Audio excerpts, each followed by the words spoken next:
Olá, este é o Momento Político para o Luque Alto Tietê e o Até Urgente, e nessa edição nós vamos comentar sobre os impactos da operação da Polícia Federal sobre o PL, o Partido Liberal, sobre as movimentações em Arujá e as novidades da política em Mogi das Cruzes.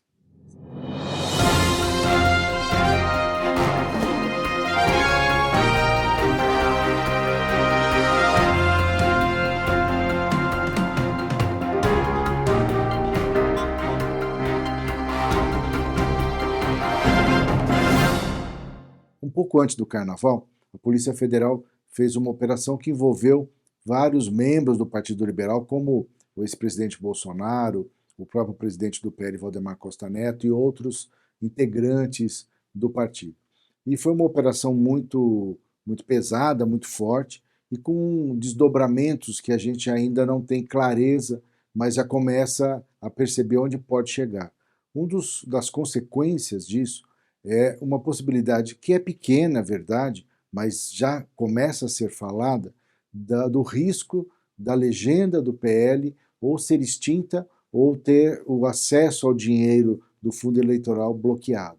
E isso porque existe uma previsão na lei que define o funcionamento dos partidos políticos, que é conduta vedada aos partidos políticos o financiamento, direto ou indireto, de qualquer operação paramilitar, ou seja, partido político está absolutamente proibido de usar o seu dinheiro para financiar ou apoiar qualquer operação militar ou paramilitar. E há uma tese de algumas pessoas de que o movimento que aconteceu no 8 de janeiro, a minuta do golpe, foi financiada pelo PL. Se essa tese tiver embasamento jurídico, ela pode levar, no limite, à extinção do registro do PL e do seu acesso ao fundo eleitoral. E só essa possibilidade, que eu penso particularmente que é uma possibilidade pequena, mas é uma possibilidade real e que a gente não sabe qual é a extensão do inquérito que o Supremo Tribunal Federal pode chegar. Mas essa hipótese já faz com que muitos candidatos a prefeito e a vereador do PL pensem em não disputar a eleição deste ano pelo PL. Porque você imagina, o prazo de filiação é dia 6 de abril. Se entre 6 de abril e, por exemplo, 6 de agosto, que é o prazo final das convenções partidárias, o PL tiver qualquer problema ou do fundo eleitoral ou até no limite do registro da candidatura, esta pessoa que está filiada ao PL simplesmente não poderá ser candidato ou não terá dinheiro para fazer campanha. Então, este risco está mexendo muito com o cenário político e muita gente pensando em não disputar a eleição pelo PL, e isso vai impactar a meta que o PL tinha de eleger pelo menos 1.000 prefeituras neste ano de 2024. É uma das consequências desta operação e que vale a pena monitorar e acompanhar, porque vai impactar em todos os municípios do país, em particular da nossa região. Em Mogi, o cenário político muda como mudam as nuvens, que, aliás, é uma definição clássica da política, que a política é tão dinâmica quanto as nuvens. Você olha, está de um jeito, você olha de novo, está de outro jeito. E a mudança de Mogi se dá por duas variáveis aí.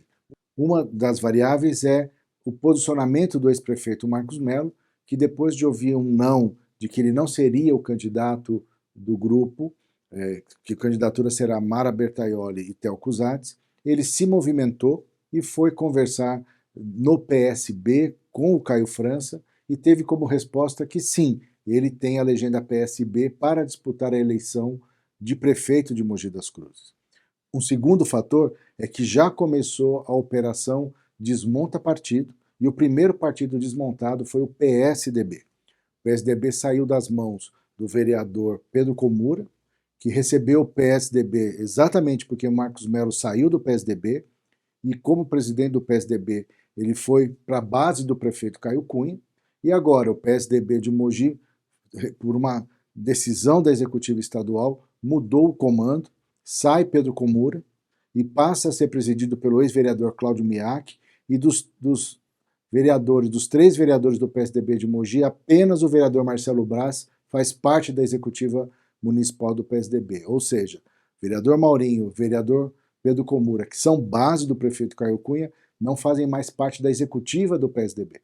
Isso deixa claro que o PSDB irá caminhar com a candidatura da Mara Bertaioli e do Theo Cusatz. E o terceiro elemento que mexe no jogo de Mogi das Cruzes é a própria operação da Polícia Federal sobre o PL, e que abala aí, e você já ouviu meu comentário, ou vai ouvir meu comentário sobre os impactos dessa operação da Polícia Federal sobre o PL, e a necessidade de consolidar o nome da Mara Bertaioli, e a pergunta que fica, ela será candidata pelo PL ou pelo PSD? Esse é um dos outros elementos de dúvida sobre a eleição municipal. E, principalmente, uma candidatura de Marcos Melo tira voto da Mara Bertaioli, porque é uma candidatura que sai do mesmo grupo político, é uma divisão do mesmo grupo político, e pode, com isso, dar uma perspectiva de ida para o segundo turno do prefeito Caio Cunha.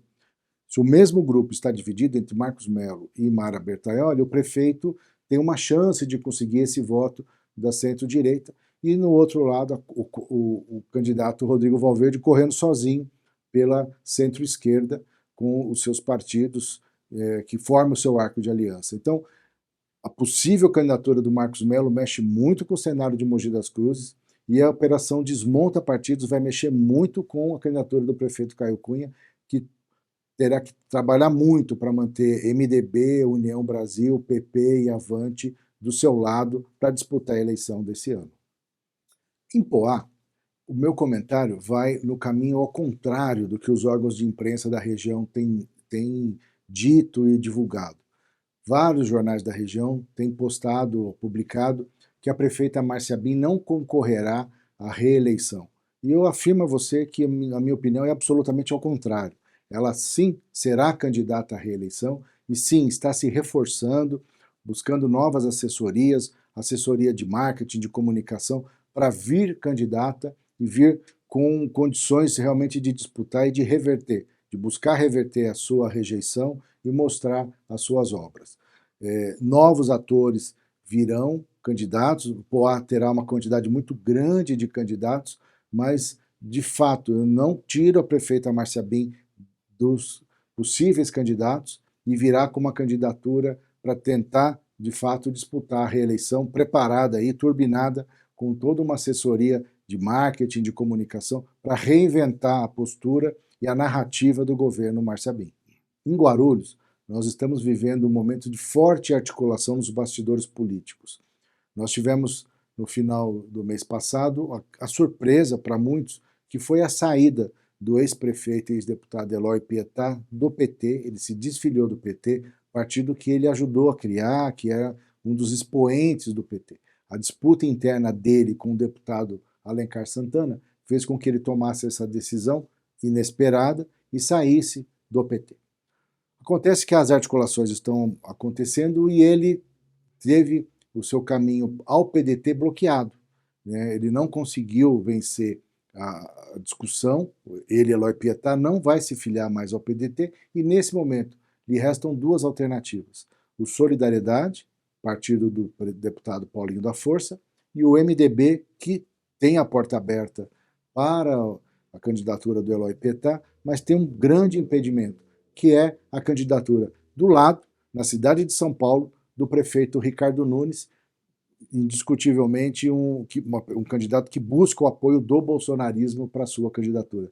Então, Eloy Pietá vive um momento difícil de decisão na articulação política, porque os partidos políticos estão cada vez mais raros e em menor quantidade, então as opções de articulação, de movimentação estão cada vez menores. Então, no jogo de xadrez do bastidor eleitoral, há uma sinuca aí colocando o Eloy Pietá numa falta de alternativas e que pode complicar muito a vida dele e nesse sentido, dá maior chance para o deputado Alencar Santana ser um candidato mais competitivo do que é nesse momento e conseguir buscar os votos do eleitor petista e, principalmente, ele precisa muito do apoio do Lula para que o eleitor de Guarulhos, o eleitor petista de Guarulhos, se identifique no Alencar esse candidato e não o Eloy Pietá, figura histórica do petismo e que agora está sem partido e com poucas alternativas de construção dessa articulação política eleitoral. Então teremos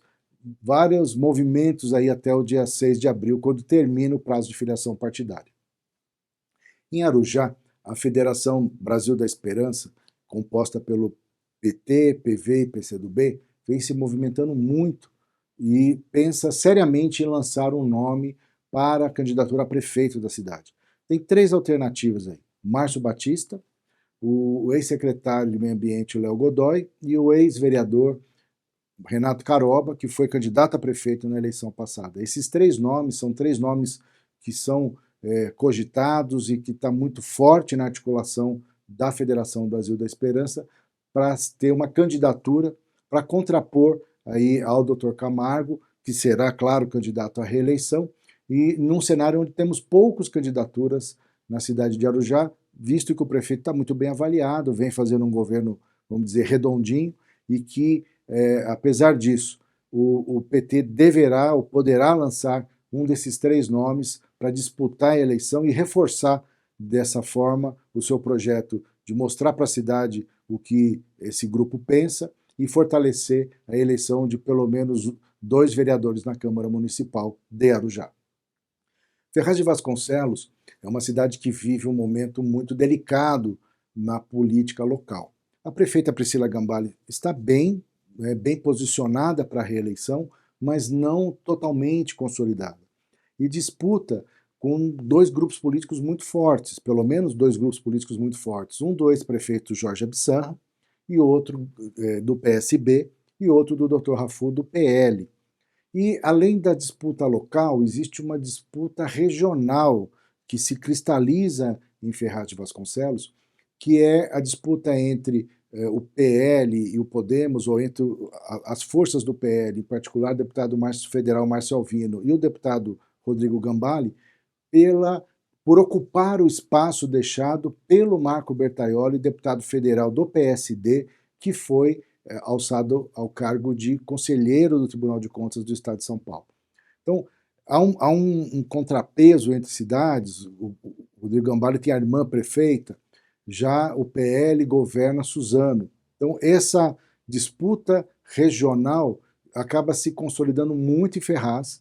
Isso vai complicar muito a vida da reeleição da prefeita Priscila Gambale. Então, essa disputa em Ferraz tem esse componente muito particular, que de um lado é um reforço para a prefeita de ter o seu irmão deputado federal e presidente do Podemos. Então você tem Ferraz, um contraponto em cidades, por exemplo, Suzano, onde o PL precisaria do apoio do Podemos, e Santa Isabel, onde o governo também é muito próximo ao deputado Gambale. Então Ferraz de Vasconcelos é hoje um entroncamento de forças e que poderá, por isso, complicar muito a vida da prefeita Priscila Gambale para a sua reeleição, ao enfrentar todo esse cenário, a disputa pela prefeitura e a disputa das forças regionais representadas aí pelos diversos deputados federais da região.